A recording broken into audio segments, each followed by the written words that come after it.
Assalamualaikum warahmatullahi wabarakatuh. Perkenalkan, nama saya Apriliana Setiawan. Saya dari kelas 12 Keperawatan SMK Bintang Nusantara School.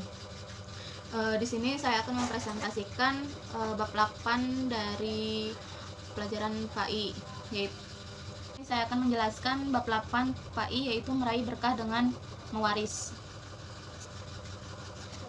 Di sini, mewaris merupakan serangkaian kejadian mengenai pengalihan pemilikan harta benda dari seorang yang meninggal dunia kepada seseorang yang masih hidup. Dengan demikian, untuk terwujudnya kewarisan harus ada 3 unsur, yaitu orang mati, yang disebut yang mewariskan, 2, harta milik orang yang mati atau orang yang mati meninggalkan harta waris, dan yang ketiga, atau beberapa orang hidup sebagai keluarga dari orang yang mati, yang disebut sebagai ahli waris. Jadi mewaris itu serangkaian kejadian pengalihan kepemilikan harta, tapi dari mewaris tersebut memiliki tiga unsur, yaitu harus orang mati, harta milik orang yang mati, dan beberapa orang yang mewarisi harta yang telah meninggal. Adapun menurut istilah, warisan adalah berpindahnya hak kepemilikan dari orang yang meninggal kepada ahli warisnya yang masih hidup, baik yang ditinggalkan itu berupa harta, tanah, atau apa saja yang berupa hak milik legal secara syar'i. Jadi itu warisan itu harta yang ditinggalkan oleh orang yang meninggal.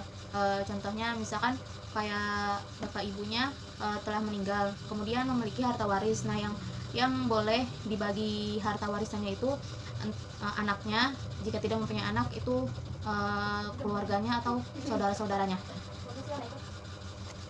Di sini dasar-dasar hukum waris, yaitu yang pertama Al-Quran, dan yang kedua itu As-Sunnah, dan yang ketiga itu posisi hukum kewarisan Islam di Indonesia. Jadi kalau misalkan ingin membagikan harta waris, harus berdasarkan Al-Quran atau As-Sunnah, biar tidak ada perselisihan di antara kedua belah pihak. Nah, di sini pembagiannya, posisi hukum kewarisannya itu sebab hubungannya itu yang masih terikat status atau perkawinan. Ahli waris istri atau janda. Syaratnya bila tidak anak atau cucu itu harta warisnya 1/4. Bila ada cucu itu 1/8 harta warisnya.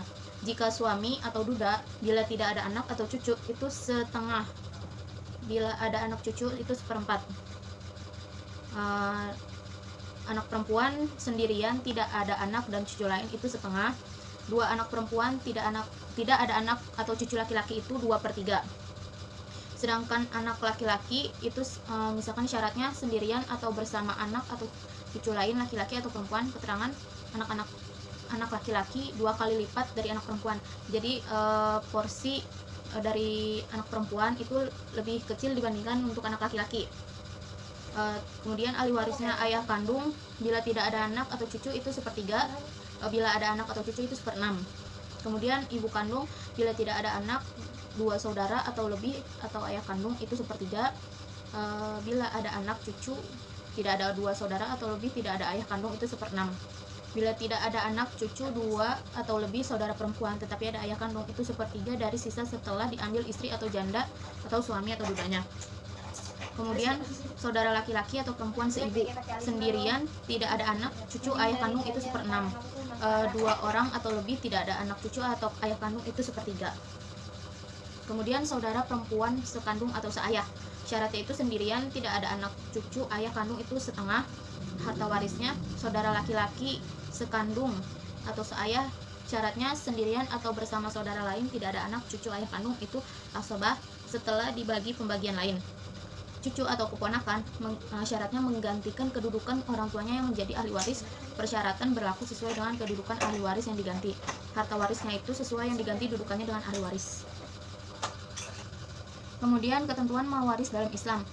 Yang pertama ahli waris. Nah, jumlah ahli waris yang berhak menerima harta warisan dari seseorang yang meninggal dunia adalah 25 orang, yaitu 15 orang dari ahli waris pihak laki-laki yang biasa disebut oleh ahli waris asobah atau yang bagiannya berupa sisa setelah diambil oleh zawil furud, dan 10 orang dari ahli waris pihak perempuan yang biasa disebut ahli waris zawil furud atau yang sebagiannya telah ditentukan.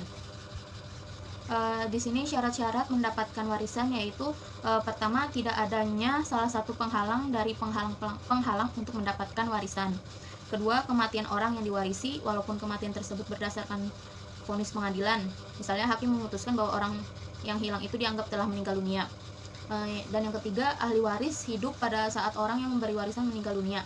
Jadi, jika seorang wanita mengandung bayi, kemudian salah seorang anak yang meninggal dunia, maka bayi tersebut berhak menerima warisan dari saudaranya yang meninggal itu, karena kehidupan janin telah terwujud pada saat kematian saudaranya terjadi. Sebab-sebab menerima harta warisan yaitu yang pertama nasab, yaitu keturunan, yakni kerabat ahli waris. Kemudian yang kedua pernikahan, yaitu akad yang sah untuk menghalalkan berhubungan suami istri. Dan yang ketiga wala, yaitu seseorang yang memerdekakan budak laki-laki atau budak wanita. Dan sebab-sebab tidak mendapatkan harta waris, yang pertama itu ada kekafiran, yang kedua pembunuhan, yang ketiga perbudakan, yang keempat perzinahan, dan yang kelima li'an. Ketentuan pembagian harta waris. Pembagian harta warisan dari seseorang yang meninggal dunia merupakan hal yang terakhir dilakukan. Ada beberapa yang harus dilakukan sebelum harta waris dibagikan. Selain pengurusan jenazah, wasiat dan hutang si mayatlah yang harus terlebih dahulu ditunaikan. Jadi sebelum pembagian harta warisan, hutang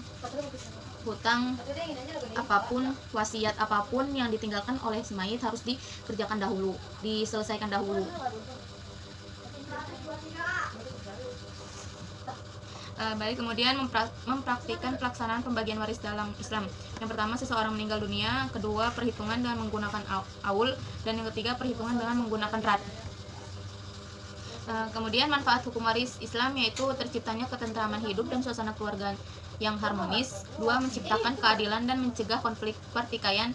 Yang ketiga, peduli kepada orang lain sebagai cerminan pelaksanaan ketentuan waris dalam Islam.